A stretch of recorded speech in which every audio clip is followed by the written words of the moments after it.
I listen to a lot of podcasts and podcast interviews.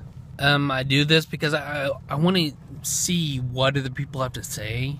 Mostly in writing and creative arts.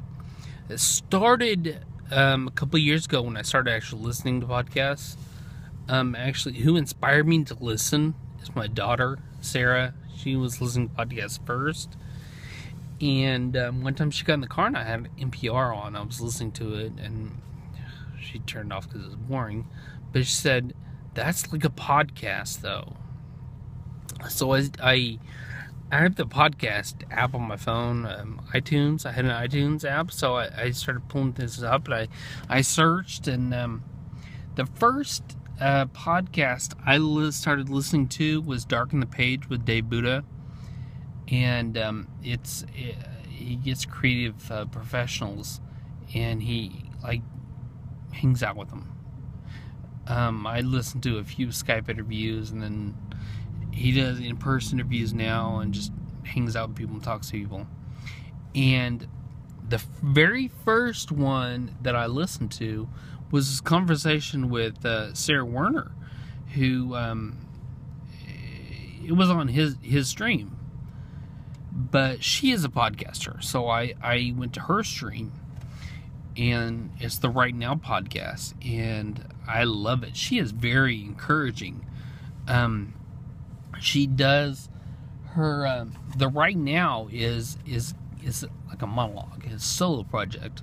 She I don't know if she doesn't script it completely, but she does have notes of things that she going over, and she researches and stuff, but it's monologue, and she edits it together.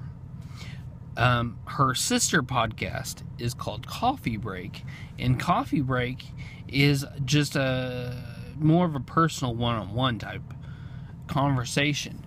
Not as often as in-person conversations, because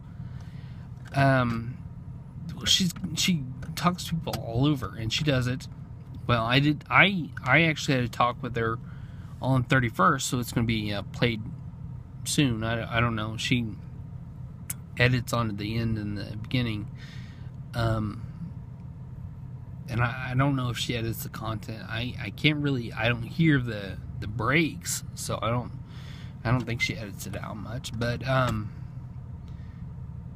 was I saying? Podcast. We Skyped it.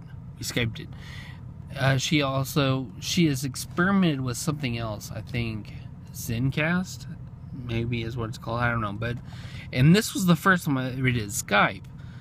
And if you're not familiar with it, it's a video conferencing, maybe, because you can see the person and you call them and you can see them, so it's like a video conference. So even though it's she's going to use the audio, she's not using the video. There's the video there. This is weird. Not really. It's not really weird. I want to learn how to record, so that when I do Skype with people, I can then put the raw on my YouTube, upload the raw footage. Anyway, I listen to other podcasts. I've been searching audio, and I found one, I Should Be Writing. Sarah Werner recommended that I listen to that. I Should Be Writing with Mary Lafferty. And Mur's been podcasting for 11 years, 12 years maybe. So I didn't know podcasting even existed back in the day. It's crazy. But she is a science fiction writer who does podcasting, and she does feedback in interviews. Feedback because she's been online for a while, and she has a following, and people send her questions, and she responds to their questions about anything, but mostly writing, any industry. Self-publishing is a big thing for me, and I'm going to search it, just self-publishing, because I've listened to some interviews with people who have self-published. Let's see. There are a couple other podcasts that I've recently found. there's this, I don't even know what it's called. It's for science fiction and fantasy writers. It's a marketing podcast, and I've only been listening to one interview. I haven't gone very far.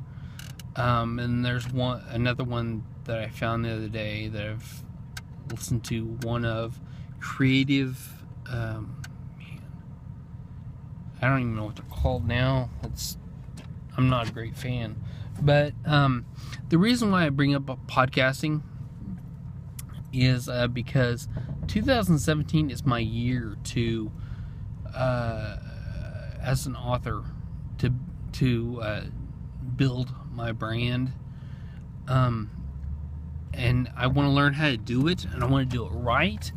And I don't really have a great aspiration to run my own podcast. I might buy a microphone, a good microphone, but I want to guest. I want to interview on these other podcasts. They're not, from what I've heard, being a guest, it's not like marketing where you're gonna boost your sales a whole bunch or anything. But what it does is it gets you out there so people recognize your name. That's really important, because that to who I am, it's recognition, and I can. It's not stealing. I want to use the word stealing, but not use the word stealing. Their audience, use their audience.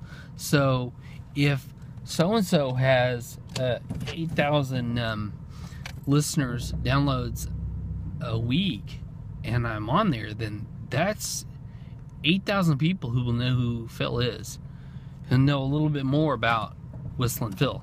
Because although I'm really gonna be pushing my fiction work, I've got a lot of non-fiction out there already, and I'm going to be promoting my reflections and my memoirish type books.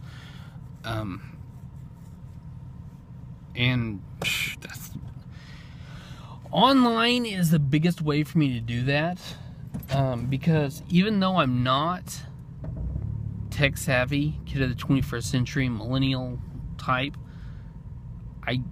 I'm between Gen X and millennial. I use technology, but I don't like it, I think is how I'd put it. But online is where I could do most of my marketing. Excuse me. And online, I could create a presence. I've already got a presence. I've had a YouTube channel for a few years, and of course, this is going to be on there like 500th one or 600th video, because I do these little recordings of me, but I don't have much of an audience, because like 3 people will view it or something. I mean, anyway, that's all I have to say about that, and I am done with this video.